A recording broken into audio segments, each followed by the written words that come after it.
Assalamualaikum warahmatullahi wabarakatuh. Al-Fatihah. A'udzu billahi minasy syaithanir rajim. Bismillahirrahmanirrahim. Alhamdulillahi rabbil alamin. Ar-Rahmanir Rahim.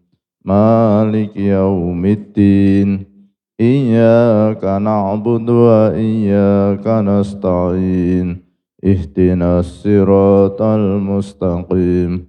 Siratal ladzina an'amta 'alaihim ghairil maghdubi 'alaihim waladdallin. Amin. Bismillahirrahmanirrahim. Wa'lam weruh sira setuhune wateke menungso iku patang perkara. Kang dihin yaiku rububiyah. Tegese cok ngaku kawula ing sifate pangeran, kaya takabur, pamer, lan demen den alem, lan sengit den cela. Kaping pindhone saitoniyah, tegese cok duwe sifat kan bangsa setan, kaya drengki, hasud, lan nipu. Lan kaping telune bahimiyah, tegese sifat kan bangsa kebu, sapi, kewan, kaya tomak lan gerangsang maring barang kang den senengi, ora eling akhire, lan demen nuruti hawa nafsu, nafsu farji lan nafsu weteng. Lan kaping pate sabuiyah, tegese sifat satu galak, kaya hodop, nesu, lan ngundek-ngundek, lan tukaran maring koncone, kelawan pukul pinukul, paten pinaten. Mongko sebab iki sifat menungso patang perkara dadi werna-werna lan dadi pang-pang sekabehane rupane dosa. Saking iku sifat patang perkara kang tinutur.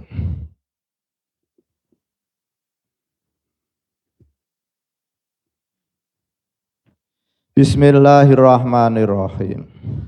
Alhamdulillahirabbil alamin.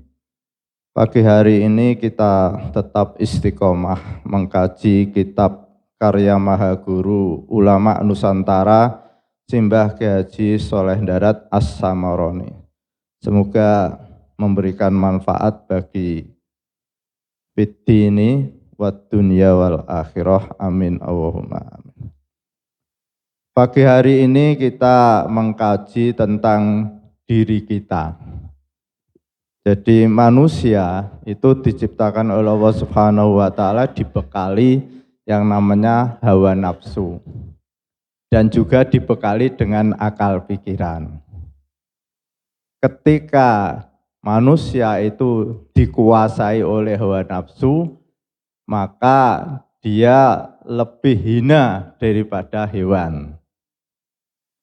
Ketika manusia itu dikuasai oleh akal pikirannya, maka dia lebih mulia daripada malaikat. Kenapa? Karena kalau manusia itu dikuasai oleh hawa nafsu, lebih hina daripada hewan. Karena kalau hewan itu menuruti hawa nafsunya, makan, minum, lalu berhubungan dengan lain jenis misalnya. Itu karena memang dia itu hanya diberi oleh Allah hawa nafsu. Sehingga dia tidak menggunakan akal. Maka kalau manusia seperti hewan hidupnya hanya mikir urusan makan, urusan bersenang-senang dengan lain jenis tanpa menggunakan akal, ya tentunya lebih hina daripada hewan. Tetapi kalau manusia itu melaksanakan ketaatan pada Allah Subhanahu wa taala, dia akan lebih mulia daripada malaikat.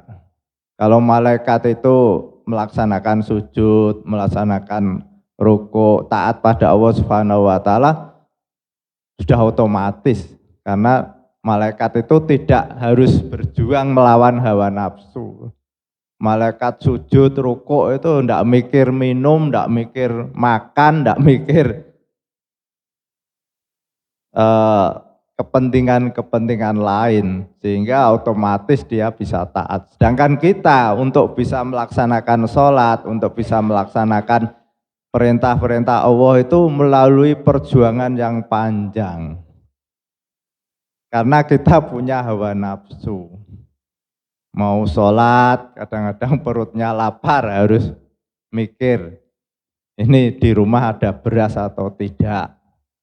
Kalau ada beras sudah dimasak atau belum. Nah ini kan, malaikat tidak pernah mikir, beras apa ada apa.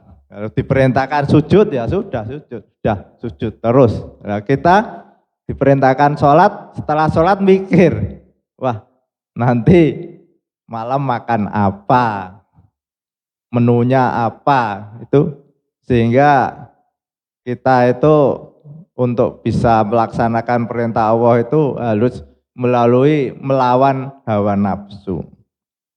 Lah kenapa kok Allah itu menciptakan hawa nafsu bagi manusia?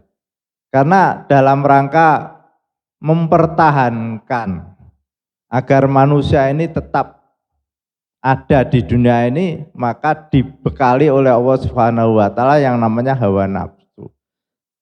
Hawa nafsu itu adalah satu kekuatan dorongan dari diri kita dalam rangka untuk memperoleh kesenangan-kesenangan, untuk memperoleh kepentingan-kepentingan dalam rangka mempertahankan hidup kita. Kita ingin minum.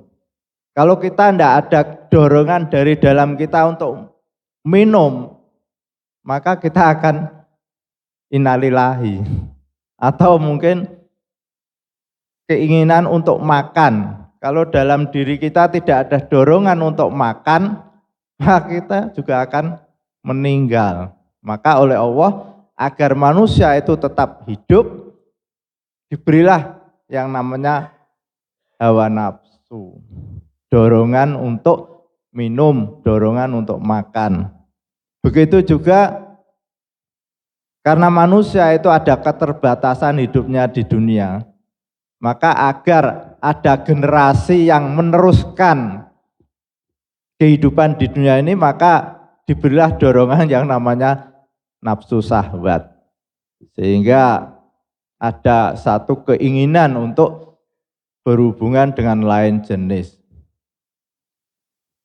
Nah, di dalam Allah memberikan keinginan hawa nafsu ini, Allah menciptakan kenikmatan-kenikmatan di mana kenikmatan itu ingin diulang-ulang.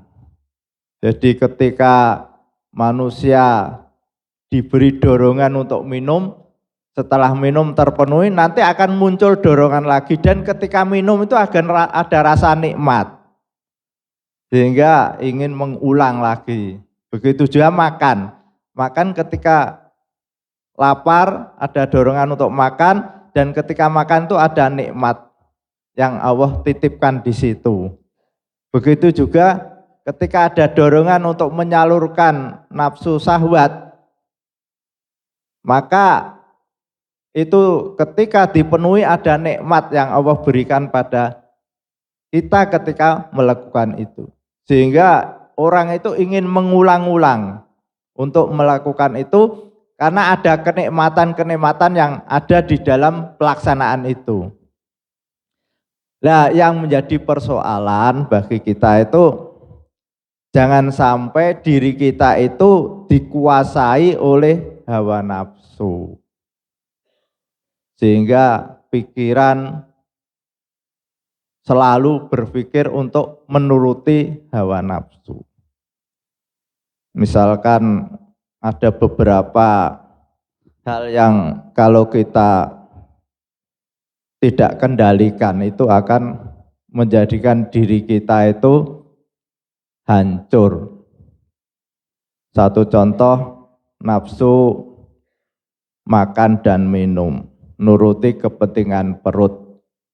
Ini kalau pikiran kita itu hanya ingin menuruti makan dan minum, sehingga ketika kita ada makanan itu lalu ada bakso, makan bakso. Biasanya kalau kita datang acara pesta misalnya, ada bakso, makan bakso. Lalu di sana ada tengkleng, makan tengkleng. Di sana ada gulai, makan gulai. Di sana ada apalagi itu Pak Imam, kesenangannya apa Pak Imam?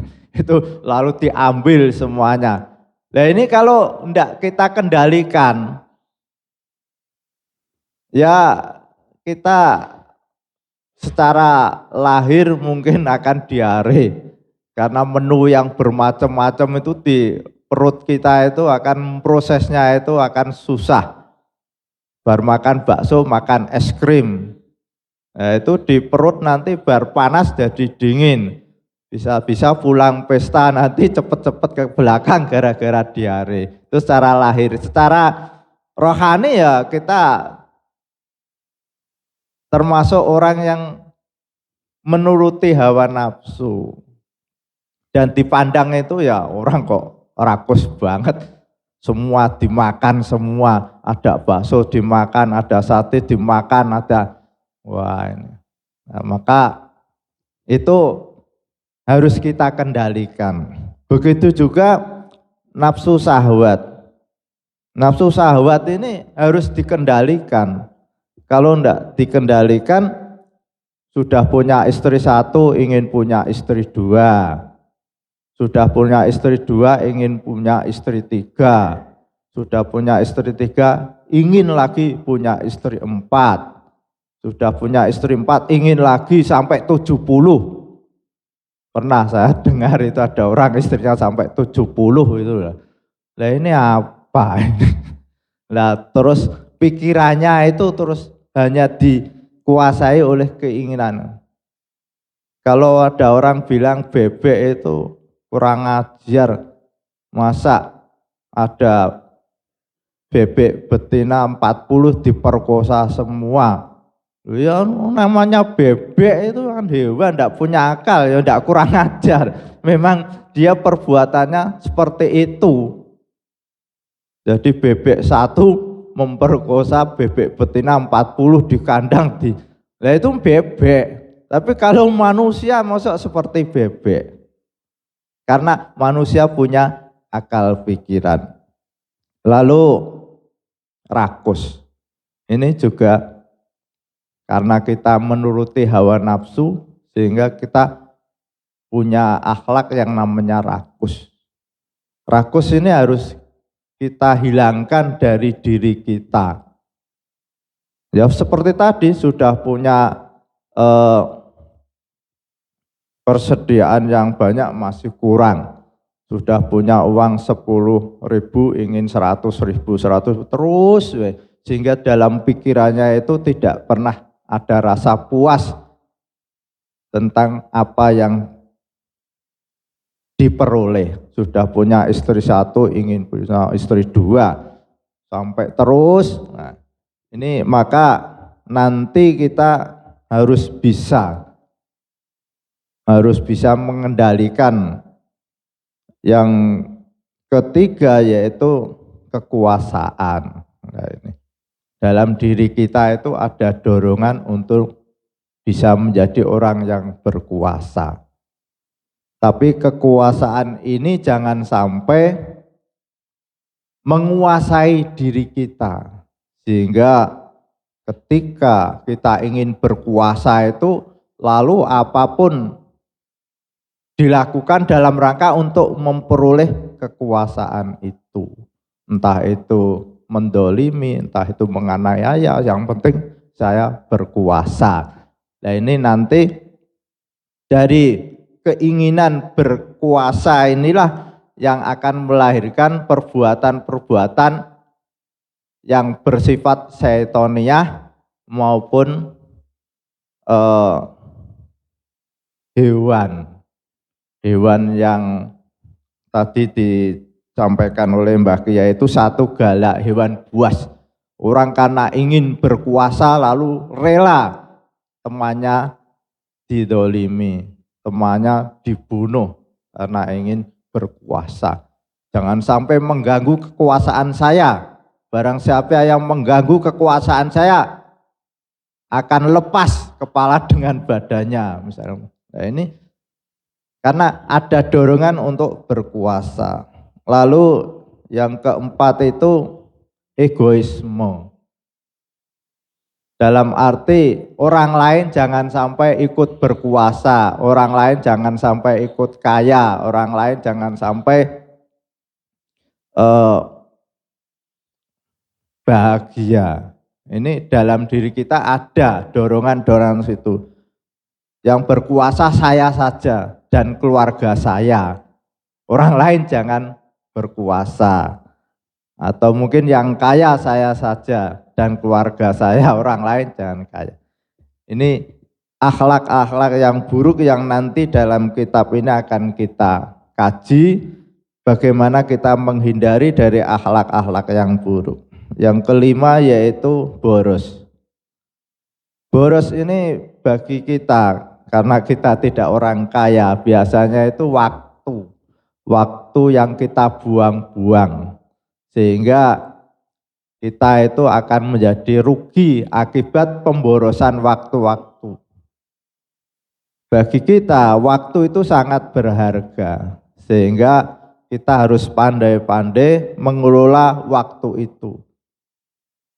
Jangan sampai waktu yang mestinya bisa kita gunakan untuk membaca Al-Quran, kita bermain di HP. Nah ini kan kita harus bisa mengenali mana yang lebih bermanfaat, terutama untuk masa depan kita. Waktu inilah, kita kadang-kadang lengah. Waktu 24 jam yang Allah berikan pada kita, itu harus kita evaluasi mana yang memberikan manfaat bagi diri kita baik di dunia maupun di akhirat, dan mana yang kita buang-buang sia-sia. Jadi kita harus pandai-pandai Pak Imam mengelola waktu baik untuk kepentingan dunia maupun kepentingan akhirat. Kita jam 8 sampai nanti jam 12 itu apa yang kita lakukan?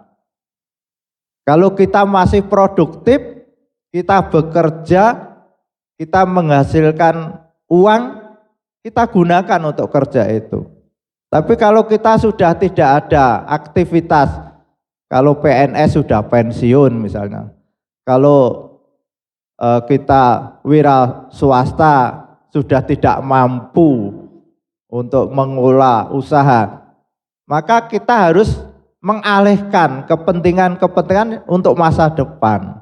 Dari jam 8 sampai jam 12 itu, karena kita sudah pensiun, maka kita gunakan baca-baca buku yang berkaitan agama, atau kita baca wirid yang ringan aja, subhanallah, subhanallah, nanti sudah capek berapa itu, alhamdulillah, alhamdulillah. Kita gunakan sehingga waktu itu tidak terbuang sia-sia.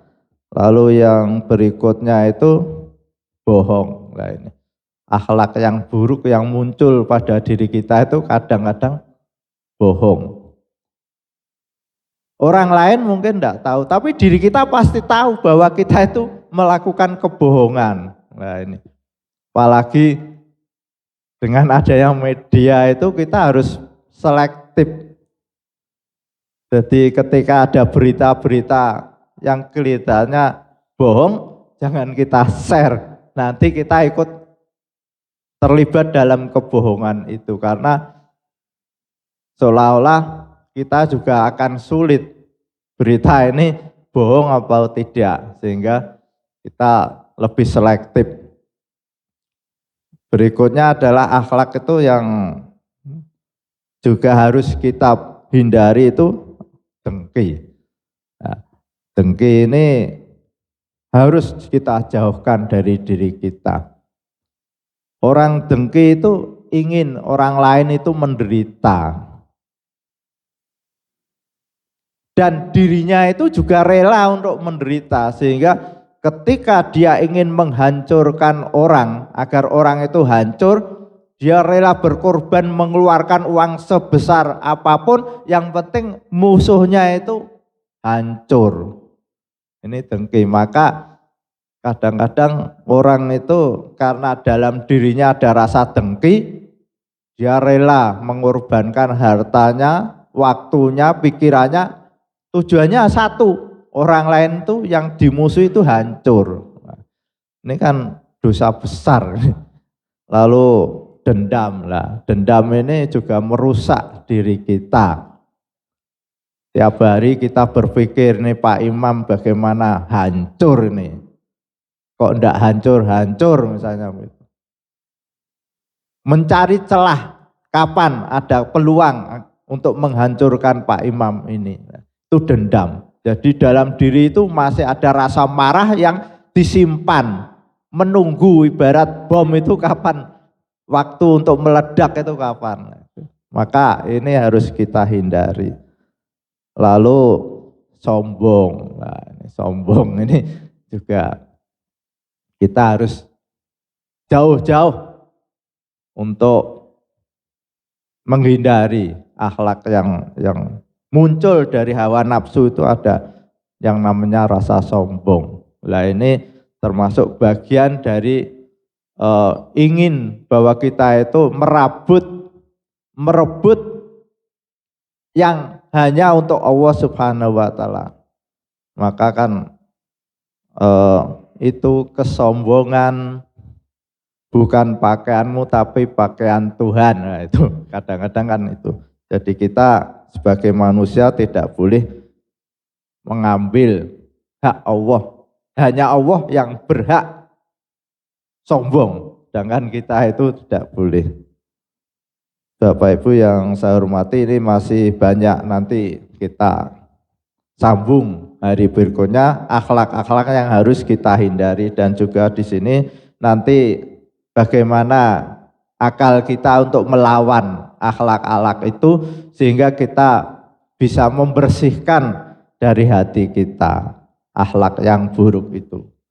Di antaranya ada beberapa kunci. Kunci yang pertama kita menganggap bahwa hidup ini jangan hanya menuruti hawa nafsu. Yang kedua, kita menggunakan akal kita berpikir tentang akibat dari akhlak yang buruk itu. Misalkan kita korupsi, kita berpikir akibat saya korupsi itu nanti akibatnya apa, itu nanti kita kaji. Al-Fatihah. A'udzubillahi minasyaitonirrajim. Bismillahirrahmanirrahim. Alhamdulillahirabbil alamin arrahmanirrahim maliki yaumiddin. Iyyaka na'budu wa iyyaka nasta'in. Ihdinas siratal mustaqim. Siratal ladzina an'amta 'alaihim ghairil maghdubi 'alaihim waladdallin. Amin. Assalamualaikum warahmatullahi wabarakatuh. Jamaah yang kami hormati, ini hari ini kalau ada waktu diaturi tindak di tempatnya Pak Narto. Jadi ada mungkin surup-surupan rumah, monggo ke sana. Dan besok Sabtu, monggo kita bareng-bareng ke tempatnya Pak Fauzi. Pak Fauzi di timur, area Mote Timur. Kalau ada sepeda motor, monggo di Neponiku, di Hasto. Tapi kita nanti menyediakan 2 mobil untuk ke Pak Fauzi nanti, untuk besok Sabtu. Nggih, matur nuwun, monggo tenggene Pak Narto kalau ada waktu. Assalamualaikum warahmatullahi wabarakatuh. Bapak Ibu, marilah kita tutup taklim pagi hari ini dengan bacaan hamdalah bersama-sama. Alhamdulillahirabbil alamin. Wassalamualaikum warahmatullahi wabarakatuh.